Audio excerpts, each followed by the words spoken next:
way I'm going. There ain't got no way, I'm gonna make it without my Lord. No, ain't got no way I'm gonna make it without my Lord. No, ain't got no way I'm gonna make it without my Lord. No. There ain't got no way, I'm gonna make.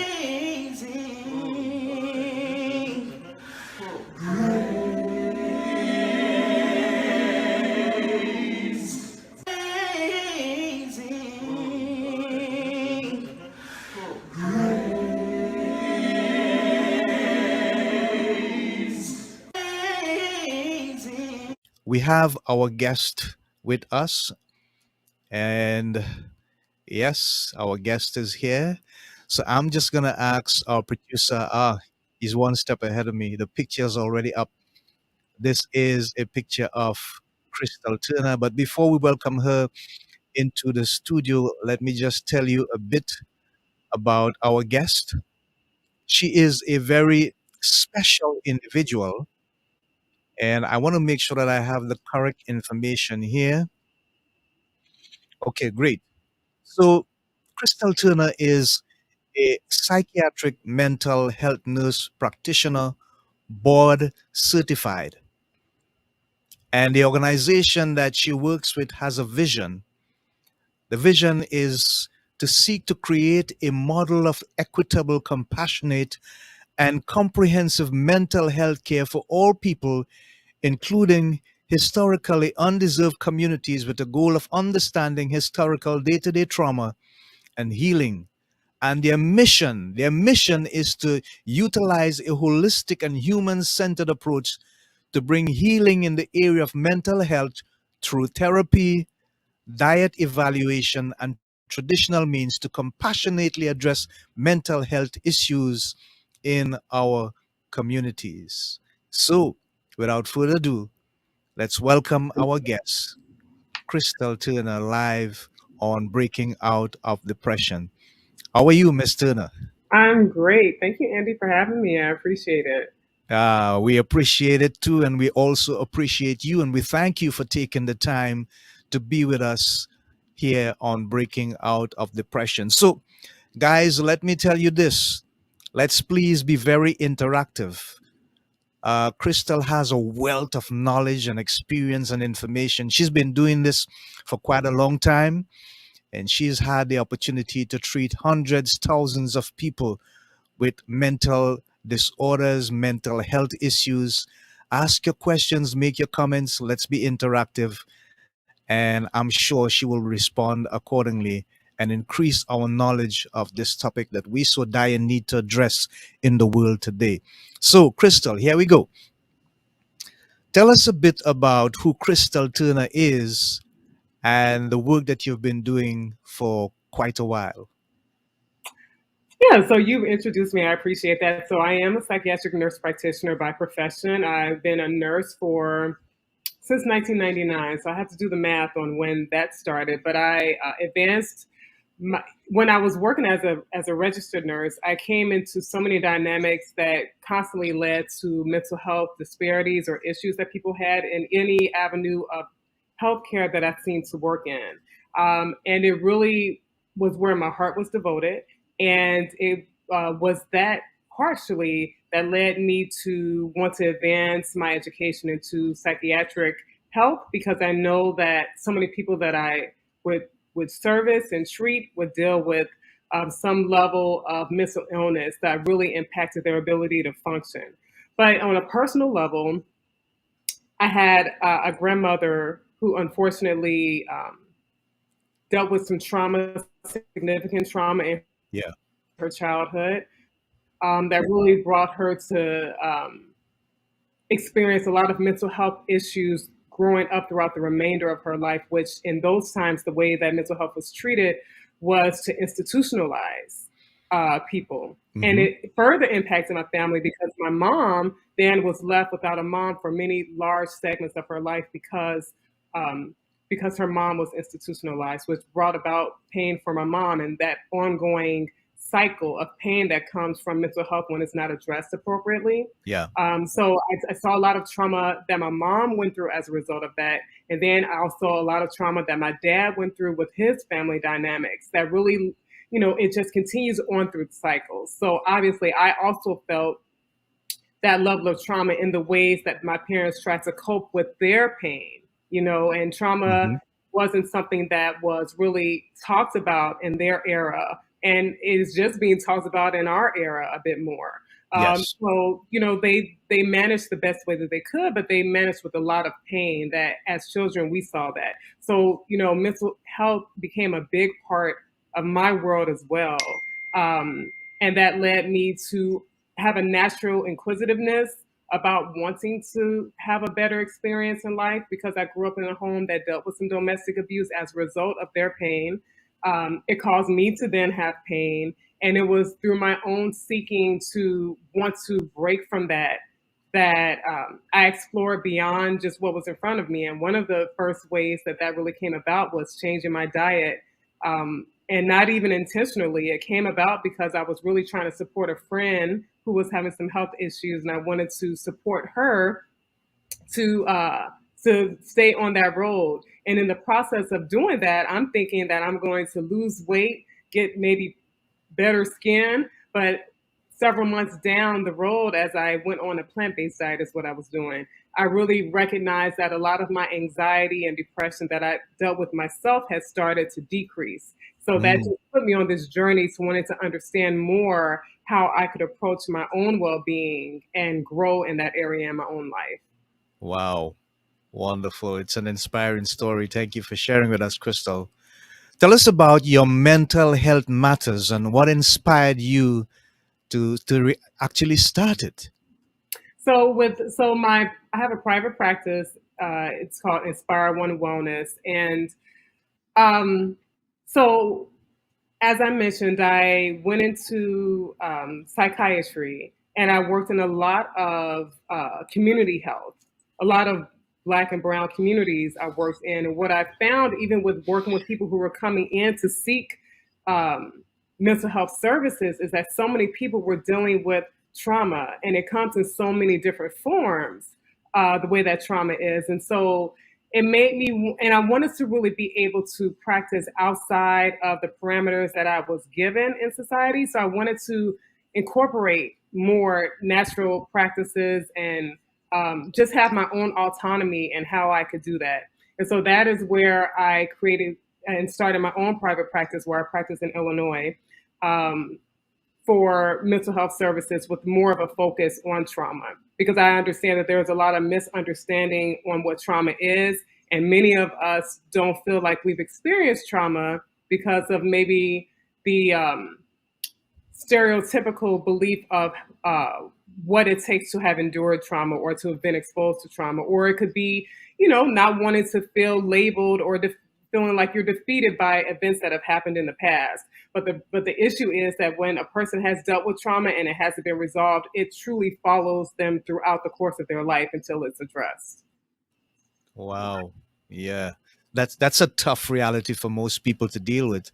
Mhm. And we like the fact that you have kept it real because of your own personal experience and the challenges that you would have faced with your family as well. So tell us, Crystal, what are some of the key elements of techniques that one can use to manage personal trauma or mental health issues within their own families? That's a great question. Because there's so many avenues you could go. Right. I think first is having the awareness, right? That there's something that's not right, that doesn't feel right, and really starting with self and how you're being impacted. Because again, like I mentioned, um, a lot of people we can normalize our experiences in our childhood and what we've grown up in. Sometimes people don't even recognize that they're experiencing toxicity or trauma or dysfunction until they're an adult and they're in another outside of that environment in another environment and recognize that, oh, I guess my experience wasn't as normal as I thought it was because they see other people have never had those experiences or had completely different experiences or more positive experiences. So I think the first thing is to recognize and have an awareness of that, right? It doesn't mean that we're defeated. It just means that these things are impacting you and how you function currently. You know what I mean? Right. And Yeah. that could be looking like your mood, having high levels of anxiety, depression, being very guarded, not, trusting people. It could be a lot of these dynamics, right? Issues with sleep. These are some of the ways that trauma can show up. It could be people who have a lot of nightmares, people who have a lot of flashbacks back to dynamics that they experienced in the past. And I think it's always important to have the awareness of self first, Mm-hmm. because when it comes to our family, that can be challenging. It's so much in that, right? Yes. The people in the family have to be willing to accept a thing. Let's just say it's a family member who has exposed their children to some type of pain. Well, that parent has to be ready to acknowledge it, and so it could be a challenge in the technique and the way that things are brought about. So, really depending on the family, I think that there are several things that we could think about. If you have a family that's open, it could just be through conversation. One of the most significant conversations I had in my family that exposed me to the fact that my grandmother had mental illness because I didn't know it. I was the Yes. youngest of my siblings. My grandmother was a much older woman when I came about. So she was just this quirky older woman to me. I never saw patterns of mental illness. And I was a Mm-hmm. very angry teenager. So it was many times my mom couldn't say much to me, but it was this one particular night. My mom was watching TV and something compelled me to come and sit with her, and just we just got into this conversation, and it somehow we got on the conversation of her mom, and she mentioned to me like that her mom, and I don't want to trigger anyone, so Yeah. Yeah. but that when my mom was a little girl, that her mom had pulled a gun on her and like pulled the trigger, but the bullets fell out of the gun, and her father Wow. interceded, and Uh-huh. I was so shocked, but it was the start of like, as a child, as a young person, what was that about? And she revealed, a lot of what my grandmother had gone through. That my grandmother Right. was kidnapped as a young teenager by a group of white men in the South, and when Mm-hmm. she came back, she was just never the same. And it was the start of Wow. a breakdown for her. I'm sure she had a breakdown. Yeah. But it was a whole conversation of awareness, like, wow, like I didn't know that this happened in my family. I didn't know it was there. You know what I mean? So the fact that we had that conversation, as I mentioned, I was a very angry young girl. But me and Mm-hmm. my mom sat on the couch and we must have talked throughout the night, 3 4 hour conversation, just that not all healing happened in that, but a lot of understanding and awareness. It gave me the Yeah. opportunity to have empathy for my mom and like, wow, Right. what is it that she must have gone through? Now, Yeah. Yeah. on my dad's side, there was a lot of trauma, and it wasn't a situation that I could talk to him about because he never revealed the trauma. It was an aunt that revealed it to us much later. My dad was married to my mom for 30 years, and he never mentioned how his mom Mm-hmm. passed away, but it was in a very traumatic way.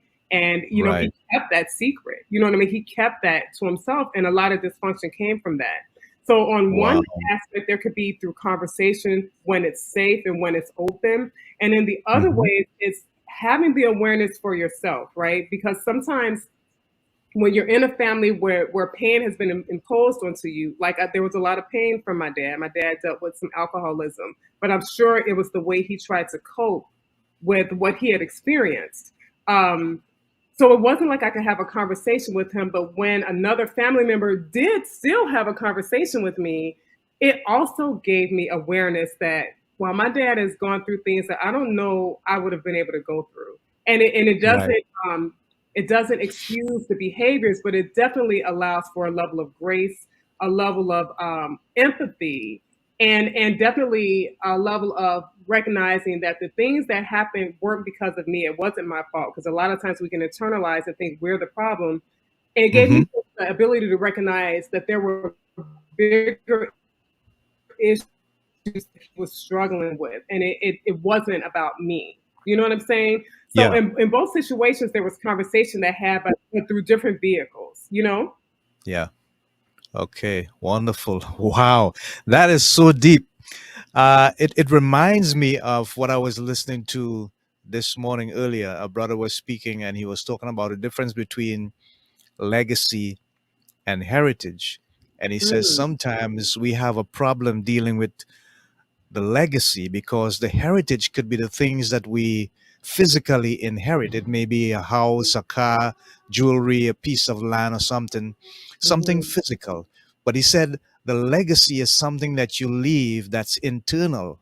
Oh, And until you address the legacy that comes from a negative influence, it's going to mm, be with the family on and on and on. And so, Crystal, from your experience, was there any level of spirituality that you probably infused that helped you to deal with that mm, level of that kind of heritage and yeah. legacy when it came to your family situation? Most definitely. I remember asking out loud to just help me with understanding. That's really when the change in my diet came. And I'm not suggesting that changing your diet is like, it doesn't handle everything, but it was the beginning of me giving myself some self love and growing. And Right, so I right. continued to grow. And it was through understanding a higher power to understand where my power really comes from. Because Right. a lot of other times we can get um, very connected to the physical experience we have in this life. Like the physical things Hmm. I grew up with as a child, these are just like Yes. what's tangible, what's here, what you see. But it was like when we say the kingdom of God is within, like knowing that there's something more that I can tap into within myself Hmm. there's a power greater than what I'm experiencing in this physical experience. So Right. that was very powerful for me to recognize that I'm stronger than I think I am because of who's in me and what is in me. And um, because I think a lot of times when a person has dealt with trauma, you can feel very defeated. You could feel unworthy. You could feel just like the underdog in all ways, and so to be able to understand that you're more than your experiences, as easy as it is to say, because I don't suggest that it's easy, because people, depending on the level and of intensity of pain, it is a process. I acknowledge that, but at the same time, I say that we are larger than these experiences that we have in this physical life. And so it was that for me that was really able to help me to start functioning from spirit and understanding that if I'm of spirit, then I'm bigger than these experiences. So how do I be in the essence of my spirit to move my physical self, my physical younger self, through these pains that she experienced? Wow. Yeah. Wonderful. I love that. And that's the combination that I think people need to be so much more aware of, Crystal. We have a comment by Dylan J. Bellot, and he's saying, thanks for the courage to share. God bless you and your family. That's for you, Crystal. And Thank you. we commend you for your level of vulnerability to just go deep and let us know that the family trauma made so much more difference to you when you looked at it from the holistic aspect of both the physical and the spiritual, and now Hmm. you're better off as a result. In your experience, I mean, you have dealt with people from different walks of life, different backgrounds. Hmm. How important is the term community when it comes to the affecting of people's mental health in terms of where they grew up, the neighborhood that they would come from, the school that they go in, the community background, the social connections that they would have? How much of a role does that play in them having to experience challenges with regards to mental health issues and trauma? I think it's huge because, Yeah, our family usually is our first community. yeah. Not to say that all trauma happens in the family, but it's a very common place that trauma happens. And it is our first community, as small as it is. And that small community, when we're in it all the time, it really shapes how we're going to see the rest of the world outside of that home, outside of that structure. But Okay. even beyond that, there's this term called complex trauma. So sometimes when Mhm. we think about trauma, we think about people who have nearly lost their life. Maybe they were a army veteran or war, in war. Maybe they lived through a natural disaster where they felt that their life was at risk. This is the big thing with trauma. It's when things happen that Yeah. are very distressing and you feel like your safety is at risk. But a lot of times we think that that means only if you're going to lose your life. But there are many people Yeah.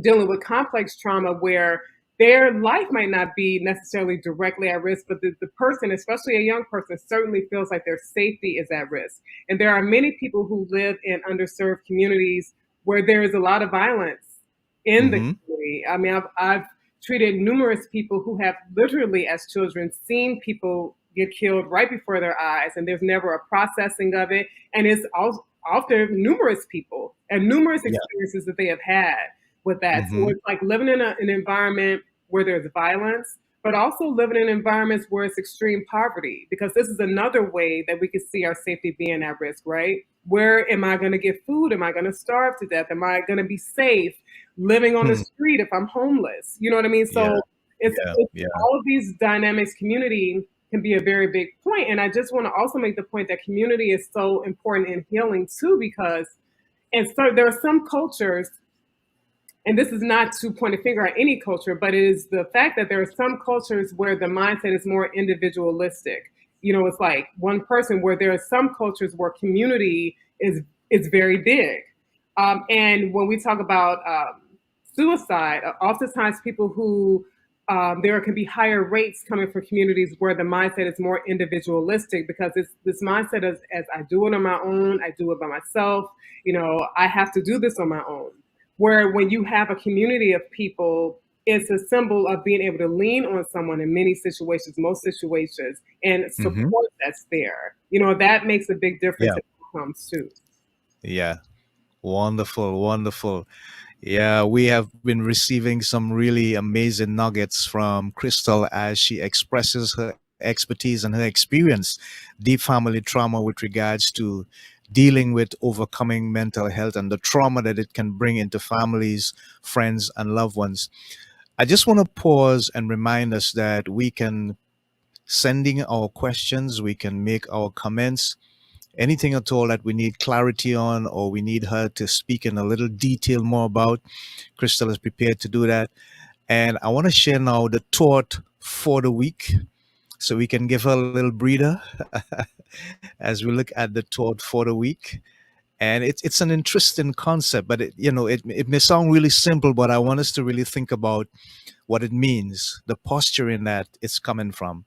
The thought of the week, and it says, it is so much healthier to dislike the habits of others rather than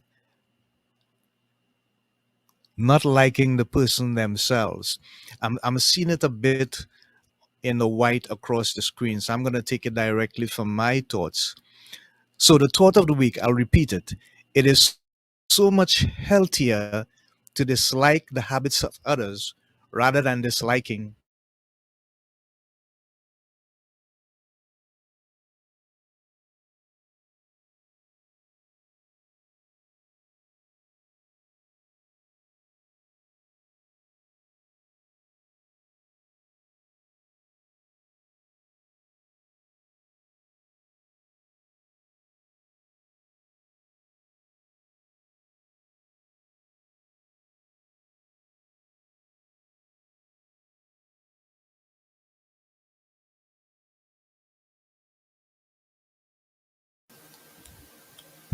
Hi, Christel.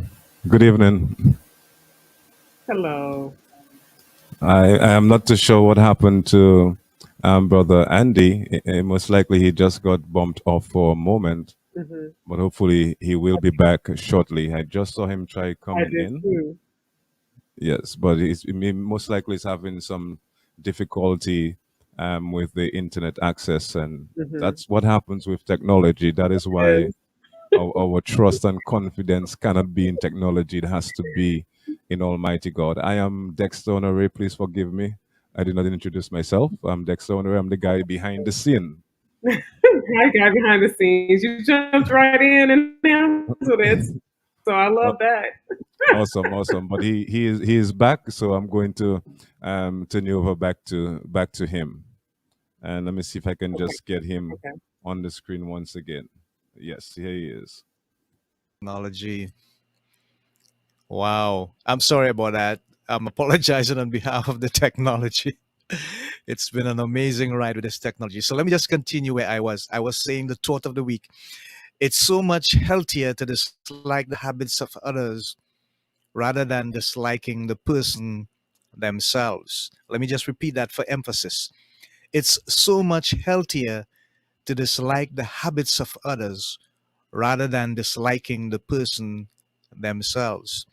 One of the reasons why this is important to me is because as a life and development coach, I get to tell people when you're having problems with someone and it becomes somewhat traumatic for you, one of the things that you have to define is where the problem is actually coming from. And it may not be coming directly from the person. It could be because of an encounter that you had with the person and you saw something that you did not see before or heard something that you did not hear before. And because you are limited in your knowledge of the person, your sense of perception could probably tell you something that is of a negative concoction. And before you know it, you're going way down south when the person is standing central. So we have to be careful that even if we may have a problem in dealing with people, it is not the person directly that we should point our concerns to, but rather a challenge that this person may have, and they may not even be totally aware that they are having this challenge themselves. And sometimes it's just a reach out for help. But I don't want to cross my boundaries. Crystal is the expert here with regards to those things. So, Crystal, let me take it to the next level with regards to the work that you do. When you encounter persons that come into your realm or your space with regards to trauma, let's say someone who has a situation with PTSD, what are some of the immediate challenges that they are faced with that you have to address? And what techniques do you use to address the early stages of PTSD? It's a good question.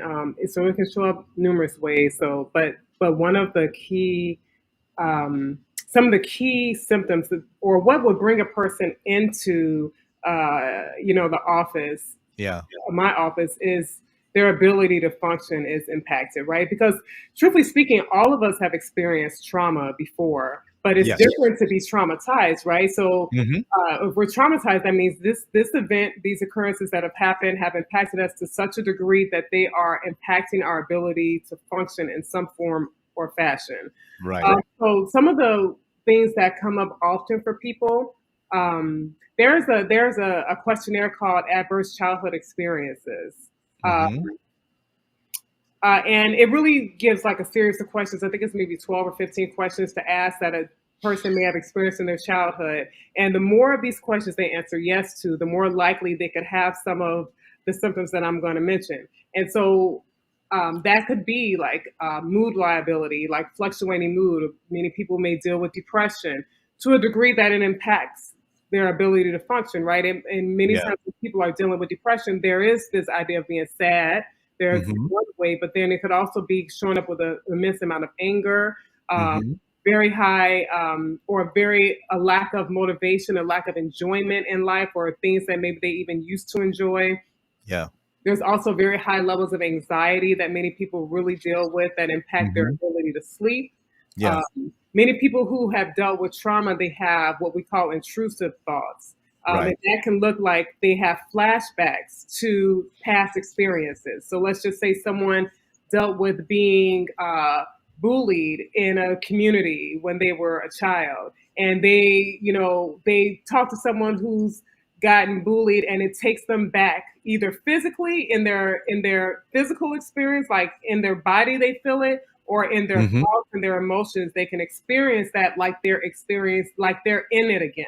You know what I mean? It Right. like Yeah. takes Yeah. over them in that way. Other ways that a person can experience intrusive thoughts when they're dealing with trauma are nightmares. A person who deals with Hmm. a lot of nightmares, there's a strong correlation in many situations, of these being intrusive thoughts from trauma, because a lot of times the nightmares have a tone or undertone that are related to their traumatic experiences in one way or another. Right. but also being very hyper vigilant, very a lot of anxiety around being social, or Mm-hmm. feeling like they have to really guard or protect themselves. It could be different, very difficult to formulate trust. And these things impact relationships, right? As we become adults, all of these things can impact how we thrive and what we go after in life, and the engagement of our relationships, and definitely our own self perception can really be diminished. Yeah, yeah. Thank you for sharing, Crystal. I'm thinking about people who have to deal with trauma from, let's say, an accident. I had one client who had a terrible accident where they thought that he was not going to live, Mm, and he had to recover and bounce back from the trauma through some endless hours of therapy, physiotherapy, mental therapy, emotional therapy, and he's better off now as a result. mhm, What are some of the challenges that people face when they have to recover from an accident that has been so traumatic that they knew from the experience that they were actually close to death? It was a life threatening situation, but they came out of it. And like my sister in law, she recently recovered from an accident, but Crystal, she no longer wants to sit in the front seat of a car anymore. mhm, Something that was normal for her to do mhm, before the accident happened, but after the mhm. trauma, things change. Yeah. And there's an attitude that shifts in their minds, and that keeps coming back. How do you help someone deal with that kind of challenge? So yeah, one of the biggest challenges when someone's dealt with like those types of experiences is avoidance. Yeah, In yeah. any of these, so this is physical avoidance. I've definitely served people who have been in like very um, car accidents where they nearly lost their life. Where Hmm. getting in a car is the most gut wrenching, disturbing thing that they could experience. So it could Right. be a lot of avoidance. But we could see how this could hamper your life, right? Because we have to drive, Yes. we have to go about in transportation. Hmm. But there are types of therapy that can be helpful for that. And there are different types of therapy. Everyone's not the same, but exposure therapy is one example of a type of therapy that can be helpful for someone who has an experience that really causes them to have a level of fear of being re-exposed to things like that that are not even that anymore. So what I Right. mean, a Yeah. person had been in an accident where they nearly lost their life, but now they can't get in a car, or they're not going to drive, or to even get in a car is they have to almost, it's immense pain and Hmm. anxiety that comes along with that. So Yeah. there could be exposure therapy. It's a type of therapy that some people do. Their exposure therapy is not good for everyone. Everyone, doesn't do well with that. But for some people, Yeah. it can gradually. It's usually a very gradual way to reintroduce a person back to certain dynamics that a person has associated with that traumatic experience. It's a gradual way to take them back. There's also a therapy called EMDR, and it's a eye Hmm. desensitization type of therapy Yeah. that really helps with. This is particularly when someone's emotions are really impacted when they think about certain traumas, and Hmm. so engaging in this therapy can help to take away the strong emotional holds that come up when thinking about that experience. Um, Right. and so that's a very common technique when it comes to trauma is EMDR therapy and exposure therapy. Wow. Wonderful. Thank you for sharing. So, we have been listening to Crystal Turner, this episode entitled Inspiring Mental Health with Crystal Turner. And I don't know about you guys, but I am certainly inspired by the information, the expertise that she has shared with us thus far. Please, as I told you in the past, remember you can send in your comments and your questions. You can let us know your thoughts.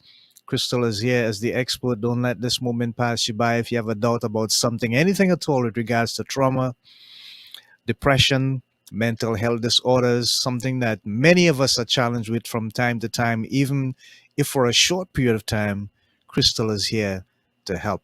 So, Crystal, I want you to just dive into the difference between, how can I put it, trauma as opposed to anxiety. I know that they're both disorders one way or the other, and they can come from different aspects or different sources.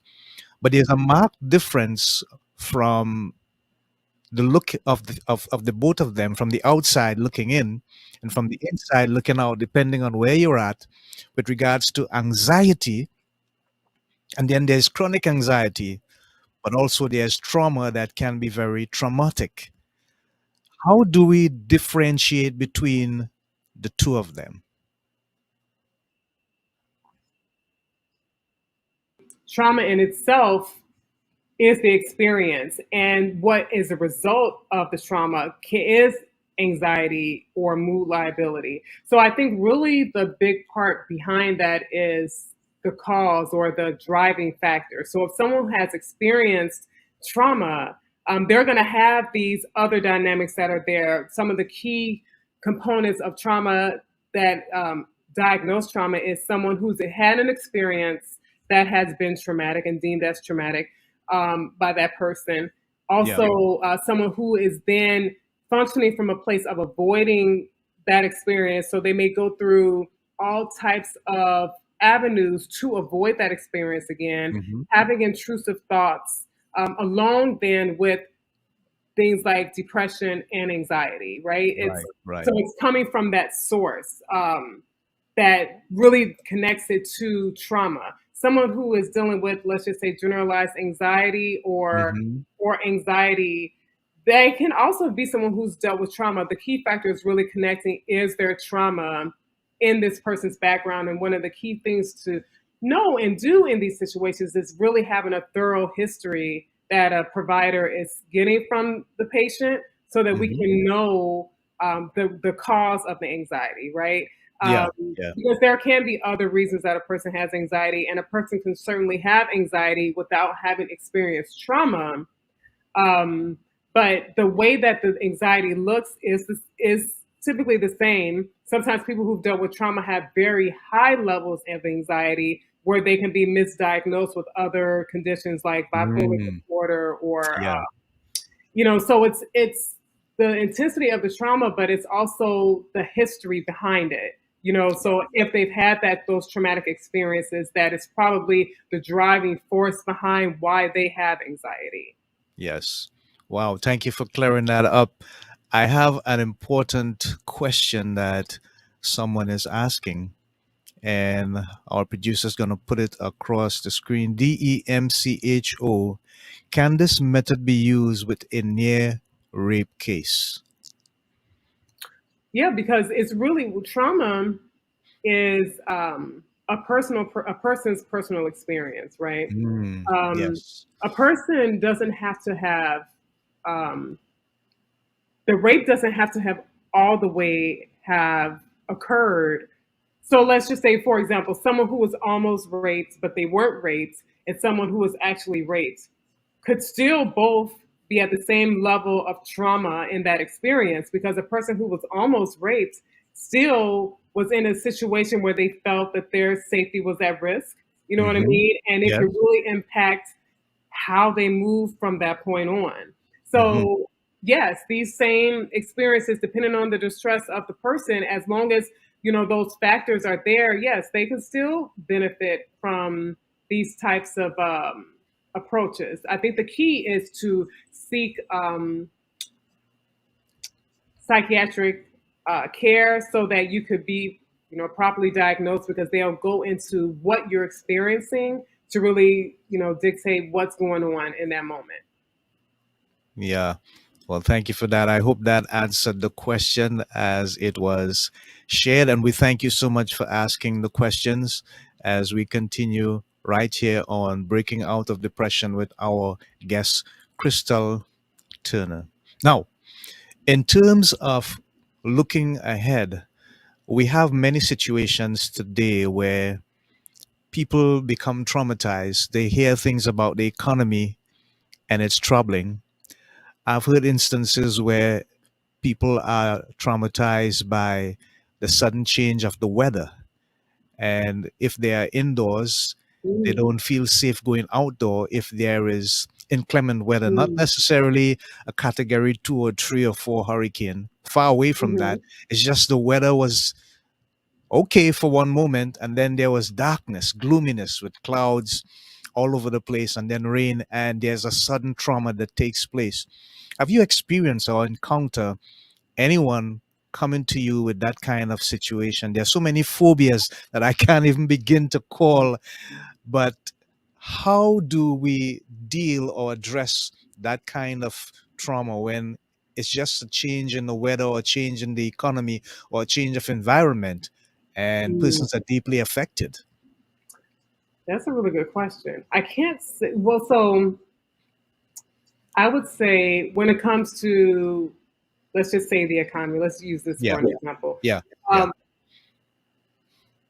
I would say where is the fear? What's behind the fear, right? Hmm. I would want to explore more of what's behind the fear because oftentimes there's an experience that's connected to that. Maybe someone, for example, who is a sudden change in weather, well, they've been in some experience in the past where it Yeah, was something yeah, drastic. You know what I mean? yeah. The thing I want to say though is this is what we tune into too. We have to just be kind of cautious about like, and this may not be a person's experience, but um, I'll give an example. It's a little funny, a bit funny. Uh-huh. I remember I don't watch the news much. I don't watch the news much because sometimes the news can be very fear based. Yeah. It could be a lot of it, and sometimes even I've had patients who they've tuned into the news like it's what they watch so much during the day. Hmm. I had a patient before who they were so afraid that their child, with their son who was an adult, was going to get hurt because Yeah, when they would watch the news, there would be a lot of programming about stories about people who have been hurt, yeah, physically, yeah, and so yeah. it caused a level of anxiety for her because of the constant being exposure to these things that happen, right? And so Right. but a funny story with me, like I said, I don't watch the news much, but there was this particular day. My husband at the time was had the news on, and I was um, going to the store. So I sat in the front room, was putting on my shoes, and sat there for maybe 25 minutes. And in my community, what was going on at that time, where there were some carjackings that had been happening, Hmm. um, and so on the news, in that 25 minutes that I was there, they must have talked about this story about 5 times in that Uh-huh.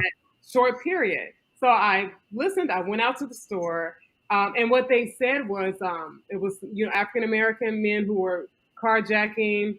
And so when I went to the store, there was a gentleman in the store who complimented me in some way on my hair or something. And before after a while, I started thinking like, I wonder if he's one of the people who was carjacking. Like I'm not going Wow. to walk I around get it. the store. I get it. You I get it. understand? Just in that short period of time, and Yeah, everyone yeah. may not be that sensitive, but I think a lot of us are. You know what I mean? When what we're tuning into can be feeding our fear. Hmm. Do you know what Hmm. I mean? So it's Yeah. it's what I would want to explore if a person is experiencing that is the background of where that comes from. Also, I think about it when I think about the changing economy, right? I think Yeah. about if they're watching the news that talks a lot about the economy and the terrible things that can happen from the economy, or are they someone we're I don't know age wise, but if it's someone who was raised in the Great Depression or went through a Great Depression, Mm. or a Yeah. connection to the trauma that could have come from scarcity then and be having this fear now. You know what I mean? So I will always Yes. want to do a connection because sometimes people do have fears to what we might see as being like I don't want to say trivial, but we could see it like, well, it can make you question what would cause them to have this fear. But Yeah. sometimes when we explore more, there's a bigger experience behind it that's really Mm. driving it. Yeah. Yeah, there normally is. I've experienced that with some of my clients myself. It's a strange way in which the human body and the mind and everything, our psyche functions. Thank you Hmm. for sharing, Crystal. We appreciate Hmm. that.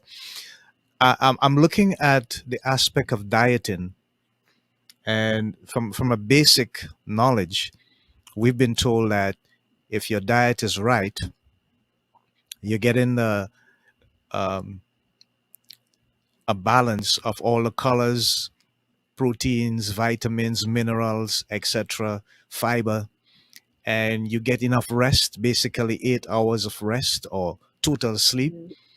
and some form of exercise, probably about 20 minutes, 3 or 4 days per week, you should be okay. Now, Mhm. that does not always work for a lot of people and for several reasons. Mhm. But if you had to advise someone in the early stages of dealing with depression, I have seen people find themselves binge eating, sorry, because of depression. Yeah. How do you help them to get away from that? Because they're eating their way into another problem or another challenge as a result of that kind of response. How do you help them to deal with that urge, that desire to put the trauma or the depression onto something that could create another problem for them later on? Yeah.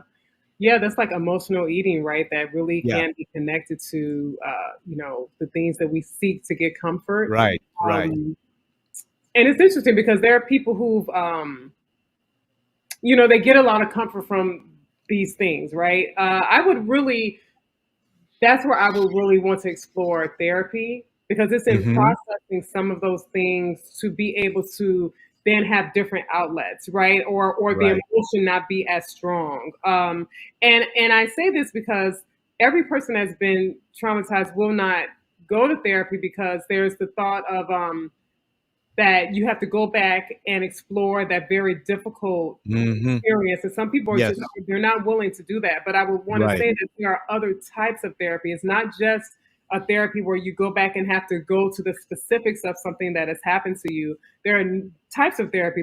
There's therapy that helps you flip your way of thinking. There's Hmm. therapy that deals with coping strategies or finding ways to cope if you're feeling stressed instead of reaching to get something to eat. What are some other alternatives that you can explore? Sometimes we don't know what else to do that's healthy because we just don't even know about it. You know what I mean? Right. So it's really Yeah.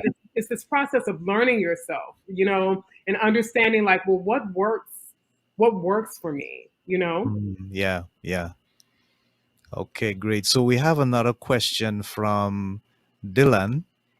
And the question is, how do you avoid transference onto yourself? So do you mean someone else's experiences being kind of projected onto you? I don't know. Dylan, could you just clear that up for us, please?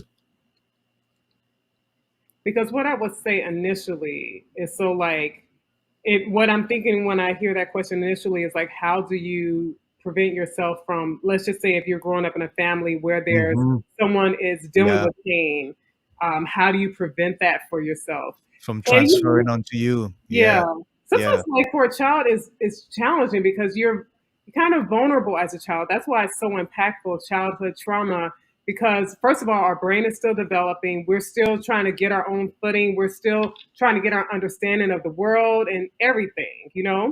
Um, so sometimes for children, it is a challenge. I think when it comes to being an adult and preventing someone else's trauma from being projected, it really depends on the circumstance. But if you feel like you're in a situation where someone is projecting a lot onto you, it may take, and you notice it's impacting you, then that awareness is important because then that gives you the opportunity to say, well, if this isn't healthy for me right now, it may be necessary to distance yourself from that for a moment until you can seek understanding or seek ways to cope when you're around those people, or to have your own stance so that they're not as influential to you. So it really depends because there are some environments where it's just toxic. You know what I mean? And sometimes we think that Mhm. because, and this I am just assuming this could not be the situation for this Yeah, person, but we yeah. could think that because we have certain family, that means that then we have to be a part of their world, even if it's traumatic.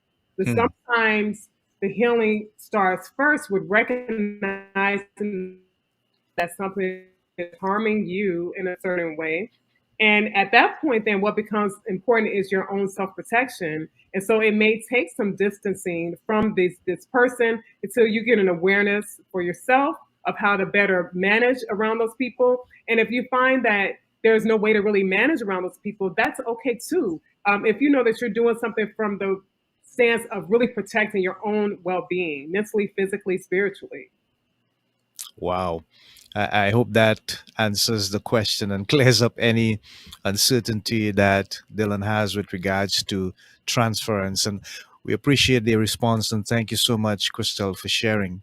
So we wow, time really does fly. We just have about 12 minutes again. And what does the future hold for you, Crystal, with regards to the work that you're doing now? And are there any plans that you have in store to expand or to increase in the treatment procedures and stuff that you're doing for people to help a wider target audience, as the case may be? Yes, yes. Thank you for asking that. So yes, I've decided I'm about to pursue functional medicine. I don't know if you've heard of functional medicine, but functional medicine really deals with getting to the root cause of a person's issues. And I say that because sometimes when a person comes into my office and they're diagnosed with depression, then it's like, oh, okay, well, I feel this way because I'm depressed. But the Mm, medicine says, well, depression is a symptom of something yeah, deeper. So we don't want to right. just stop at treating depression with antidepressants. And I'm not knocking that because this is sometimes what a person needs. But what's more impactful is to go beyond that, to go on a cellular level and understand, well, what really is causing this depression? What is behind it? You know, for example, trauma is going a bit deeper than just saying someone's depressed, because someone can be depressed because of their traumatic Mhm. experiences. And Yeah, then we yeah, know that there's something to deal with. But someone can have depression for other nutritional deficiencies, imbalances, hormonal issues that could be going on in men or women. Um, Toxicities that they can have to mold. There are so many different dynamics that traditional medicine in our society won't don't explore. You know, right. so functional medicine allows us to go deeper, to be able to have a better understanding of the real root cause of a person's mental disparities and issues that they're experiencing. Yeah, wonderful. Thank you for sharing. I sense that you are the kind of individual that seeks to be either with the times in terms of your position or ahead of the times. So here's the question. How have you evolved over the years with the different theories of mental health issues? And what impact has this made, if any, on your commitment to it in terms of your expertise and the experiences that you have had? Ah, whew. What I've learned is that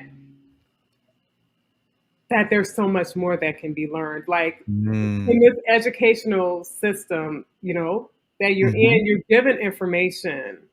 And this information is valuable, right? But it's being brought to us by one lens. So it's like this box, Yeah. right? That I've been educated in. And outside the box are so many other possibilities. So it causes me to really want to explore culturally and other cultures what are practices that they've used that have helped with mental health, because right now we're looking at one lens in American society, these approaches, some of them are valuable, some of them are not. Yeah. um, so what, we don't want to discount all of the other cultural ways that people may look at mental health, look at the mind, um, approaches to therapy that maybe are not recognized in this current society. So that's what I've learned, that it's a wealth of knowledge that I never want to tap out of, because I want to continue to grow, to expand how each person might receive information that could help their mental well-being in a way that traditional medicine um, has its place, but it's not the only. Yeah. Wonderful. Thank you for sharing. So, folks, we are coming to the end of this wonderful and engaging and impactful episode of Breaking Out of Depression with our guest, Crystal Turner. And I just want to repeat one more time the thought for the week as we seek to wrap up here. Thought of the week, rather. Yes, the thought of the week. So it goes like this: it is so much healthier to dislike the habits of others rather than disliking the person themselves. And I want to stress on the word healthier. It's so much healthier to dislike the habits of others rather than disliking the person themselves. So, Crystal, are there any plans in the future to do some sort of memoir or maybe write an instructive lengthy procedures with regards to the expertise that you have in dealing with trauma and depression? Yes, I would. In my mind, I want to talk about my story as a child and Hmm. how that really impacted me having experiencing trauma, and how um, to bring more awareness to it, especially in our communities, because um, sometimes we don't see that we've experienced something that's really holding us back in our adult life. So yes, in that way, I definitely want to write something for children who've been bullied and abused in that way, to really navigate those tough moments, that to know that they can make it through those moments, because there's so much more for them on the other side. Yeah. It's kind of heartbreaking, Crystal, when you look at so many vulnerable people. You have children that came from dysfunctional homes because of family trauma that was not dealt with, that didn't have the chance to openly heal. The wounds are still there, they feel the pain, there's continuity of it. We have people who have been brought up in what you call underprivileged neighborhoods, Hmm. and they feel the trauma of that. You have the bullying situation, they feel the trauma of that. What about single moms who Mm. have to bring up a child and or children and all of this plethora of stuff that has been masterized by the community, the society, the people that they deal Mm. with? How do you help a single mom to go through that level of trauma? That's really something to explore, because yeah, it can be traumatizing to have to do it all on your own. It can be traumatizing to understand provision and how you're going to provide, or if a person is living in poverty because of that. And that's something for me to really explore how to approach that. But one thing I do know, in ways that I would want to address someone who has that experience, is um, from a chemical standpoint, when we're dealing with stress, it Mm-hmm. increases our stress hormone. It's called cortisol. Is Yeah. our stress hormone, and it's Yes. fine for cortisol to be released when we are in a moment of stress, under attack in the moment. We need that cortisol. It gives us more strength. It gives us more Mm-hmm. stamina. It causes us to have tunnel vision to deal with the issue at hand. Yeah. Um, but when a person is dealing with constant stress, working, overworking, trying to manage children, being able to effectively be able to do that, not to say that there are not moms who don't, but you don't understand what I'm saying. Yeah. And that cortisol being released all the time is going to impact a person's overall health, because it's going to weaken their immune system. Yeah. Once Yeah. our immune system is weakened, we're exposed to so many diseases and potential for diseases. Mm. That's where disease comes from, a weakened immune system at the root cause of these diseases. So Yeah. it really, my approach will really be trying to support a mom in how can they have a way to balance their stress levels, Mm-hmm. so they can utilize the good hormones like oxytocin, the Yeah. hormone that's released when we hug someone, or when a mom has a child and the child is breastfeeding. Yeah. This chemical of oxytocin is released, and that's more about um, connection, and it helps Yes. connection. So it will be trying to have a play on how can we in our life um, activate those healthy hormones in Mm-hmm. some of the that we do, and like decrease the stress hormone. And it's Right. easy to say, right? But it would be the thing that I would want to address, because that would be the reason that oftentimes a person is coming into my office. Wow.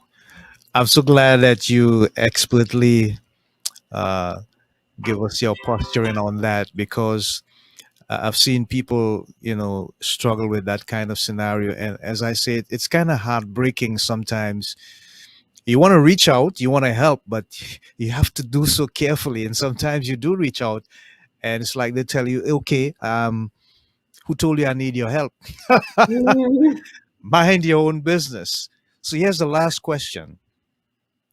How do you get a family member to, not just realize, but to admit? And admittance to me is important because it's the first step in some form of rehab, that they have a problem, they need help, it's affecting other members of the family, it's increasing the family trauma, Mm. and they need to address it. It can be a challenge, right? Yeah, yeah, It yeah, depends on the person, right? If it's someone who's open to having that conversation, right?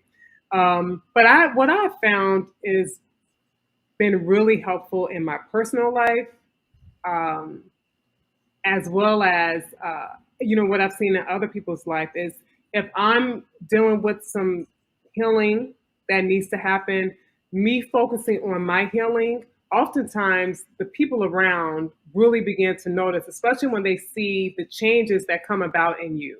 It makes them curious.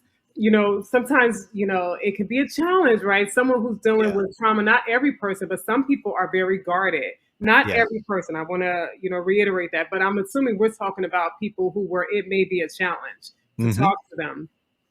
What I found is that what is most impactful that I've noticed is me doing my own healing work, because if I'm authentic in doing that and truthful in doing that, it's going to show on the outside, and it's going to start to make people curious about wanting to know how they can have some of that.